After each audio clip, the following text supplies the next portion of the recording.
Good evening and welcome to a brand new show of Markets Tomorrow. I'm Nikunj Dalmia. It was a day of slow start and strong gains for Indian markets, which closed in the green thanks to strong and renewed buying interest in beta stocks and rate-sensitive stocks. Banks led the charge, and real estate stocks in particular remain on the strong side. So how should one dissect into today's market action, and do we have a bottom in place before budget? We'll discuss that for you and much more on this edition of Markets Tomorrow. Joining me on this edition of Markets Tomorrow, my guest lineup for the day includes Adrian Mowat, Chief Asian Emerging Market Strategist with JP Morgan, Sudeep Bandyopadhyay, Managing Director and Chief Executive Officer of Testimony Securities. And to give us a better understanding of how technicals could shape up for Indian markets going forward, Ashwini Gujral, Fund Manager with ashwinigujral.com. Before I start the panel discussion, here's a look at market action and market activity for the day gone by. Indian markets rallied very strongly in the second half of trade. Nifty once again has found support, markets have found some takers closer to 5,900. Rate sensitives today led the charge, banks and real estate in particular. Nifty today was one of the best performing market in the entire region. In terms of absolute gainers and losers, all sectors today have managed to close in the green. In particular, high beta stocks were in action. Some open pressed gainers today, IFCI and then IVRCL along with Aurobindo Pharma. Some large cap gainers now, DLF, ONGC and then ACC. High beta stocks, Suzlon, HDIL and RCOM, they were in action. Pharma stocks, you may call it defensive buying or late reaction to strong numbers. Wockhardt, Cadila and Ranbaxy also had a strong day. The only problem was market breadth, which was not all that charged up, and market volumes were not all that strong. So what's the way forward for Indian markets, and do we have a bottom in place before the budget? Let's discuss that with Ashwini, Sudeep and Adrian. Gentlemen, good evening to all of you and thank you for joining us. Ashwini, I guess it's a situation of half glass full and glass half empty. Half full because Nifty has found some support closer to 5,900. Half empty because closer to 6,000, I'm sure selling will once again surface up. Well, the point is that we haven't broken out with great force, and we'll have to see whether 5970, 6,000 gets taken out or not. We have to see whether leadership emerges, because as you can see today, Bank Nifty is up 67 points. So clearly Bank Nifty is not the one that's providing leadership. So maybe the oil stocks have to put up their hand and get counted. So unless we get sustained leadership, it will be difficult for the market to move higher. Personally, I like breakouts when they happen on a 1.5–2% type of move. That probably was missing, but clearly you could have a bit of a pre-budget flourish and enter the budget around 5970, 6,000. Sudeep, do you think we have a trading bottom in place, or today's market action was just a flash in the pan? I think, Nikunj, we have a trading bottom in place. Market had corrected quite a lot, and market was very clearly looking oversold over the last few days. So some amount of buying prior to the budget was expected, and I think that's happening. Well, if it crosses 6,000 before budget, I will be worried, because that probably signifies that there are too much of expectation building up from the budget, which in that case may be counterproductive, and post-budget market may start correcting. So at current level, I think I'm reasonably comfortable, but market above 6,000 before budget will be a bit worrying. Adrian, let me also encourage you to join in the discussion. What is your call on India? After a great 2012 for 2013, are you still bullish on India on a relative basis? Yeah, we turned much more cautious on emerging markets in the middle of January, and we saw the peak in EM equities on the 3rd of January this year. I think there are a whole host of factors that are causing the major emerging markets to perform poorly, particularly relative to Japan and the United States. North Asia is suffering from the impacts of a weak yen, making them less competitive. The Chinese monetary stimulus appears to have run its course, and investors are focusing more on when the PBOC removes some of that monetary stimulus Brazil continues to be mired in relatively low growth with a very confusing policy response and an overvalued currency. Russia is struggling with no real movement or volatility in the oil price. And so, although we expect India to really tread water and maybe move a little bit lower, we think India will actually outperform what is a rather uninspiring peer group. Adrian, the center of gravity for Indian markets now will clearly shift towards budget. What are your expectations from this year's budget? Do you think budget 2013 could be a make or break event for Indian markets? I think the finance minister has to focus on pleasing the rating agencies. So trying to make sure that the current fiscal year budget comes in around 5.3% of GDP, and that then the projected fiscal deficit comes in maybe near a sort of 4.3, 4.5 for next year.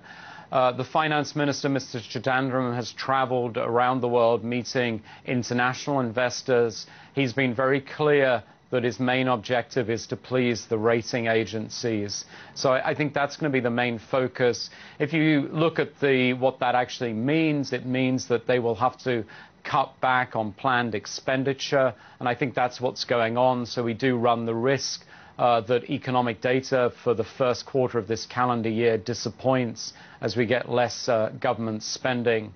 Now, beyond that, what can the finance minister do to encourage non-parts of the public purse to spend?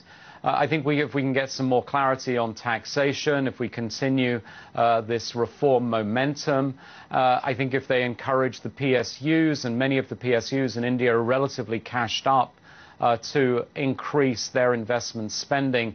Those are all things that could offset the fiscal drag of meeting the budget deficit targets. Ashwini, DLF had a strong Monday and a strong Tuesday. Do you think in the near term DLF is looking good for another 4-5%? Well, the way the rally started yesterday, it was clear that it's probably got more to go. I think it can cross levels about 280, and from there, even 320 is possible, because 280 is a fairly key zone for DLF, and clearly the stock seems to have bottomed out and now should head much higher from here. Sudeep, DLF came out with horrible set of numbers. Tata Steel also came out with poor set of numbers. But if I map out Tata Steel and DLF, they've moved after numbers. In fact, they've gone up. I agree, Nikunj. I think DLF, there is valid reason. Look what's happening. The company has been talking about reducing debt. And finally, we have seen some traction as far as that area is concerned. And the company's statement that they will end up with about 18,000 crore of debt by 31st March looks to be achievable. The second and most important factor is normally the launches these companies have towards the third and fourth quarter. This year also, I think a lot of launches are bunched up in the fourth quarter. So fourth quarter result for DLF should be good. Debt is coming down, and interest rates are also coming down in the economy. So I think fundamentally things are looking much better for DLF compared to what it was about a few months back. I think to an extent you can say the same thing as far as Tata Steel is concerned. Probably we have seen the bottom as far as Tisco is concerned. Things are improving. The domestic production as a proportion of overall production is increasing, and obviously domestic production is very, very cost effective compared to these other steel producers in the world. So I think Tata Steel also is probably at its bottom, and for a long-term investor at current levels, it's a good buy. Adrian, this question is coming your way. Now, you've been bullish on Indian financials as a group, and within the financial space, your preferred pick is the private banking space. So after the recent run-up in some of these private banks, why are you still bullish, bullish on them? Well, if you look at some of the higher ROE private banks, they have actually underperformed. And certainly our view is you should be improving the quality of your portfolio, buying maybe the more expensive but the higher ROE stocks. So definitely we continue to prefer private sector banks. And if you think about the way markets are performing globally, what you're finding is that the more expensive growth markets, growth stocks, are the ones that continue to have momentum, and that those investors that are still tracing the beta value rally are finding that that is failing, and that's failing very significantly in emerging markets.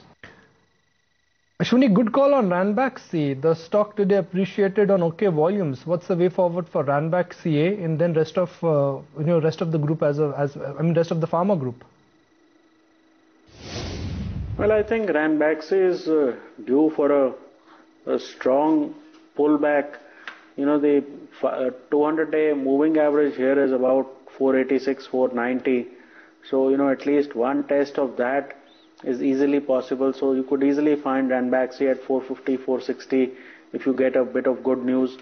The rest of the pharma pack, I think Sun Pharma is probably the strongest, but now probably getting into consolidation.